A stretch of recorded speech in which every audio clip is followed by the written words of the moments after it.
একঘেয়ে chicken curry কারই বা ভালো লাগে, এই স্টাইলে একবার ট্রাই করে দেখুন, স্বাদটা দ্বিগুণ বেড়ে যাবে। প্রথমে কড়াইতে তেল গরম করে কেটে রাখা আলুগুলোতে লবণ দিয়ে হালকাভাবে ভেজে অন্য একটি পাত্রে তুলে নেব।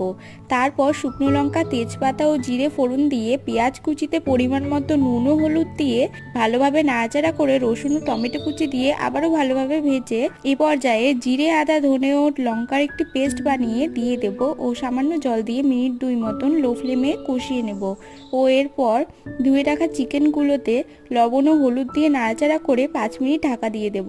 ঢাকাটি তুলে ভেজে রাখা আলু ও টমেটো দিয়ে 15 মিনিট ধরে ভালোভাবে মিডিয়াম ফ্লেমে কষাতে হবে ও এ পর্যায়ে মিট মশলা অ্যাড করব ও কষানো হয়ে গেলে পরিমাণ মতো জল দিয়ে তরকারিটা ফুটে গেলে নুন ও গরম মশলা অ্যাড করলেই রেডি আমার স্টাইলের চিকেন কারির রেসিপিটি কেমন লাগলো অবশ্যই জানিও আর বাড়িতে একবার হলেও ট্রাই করে দেখো। টাটা।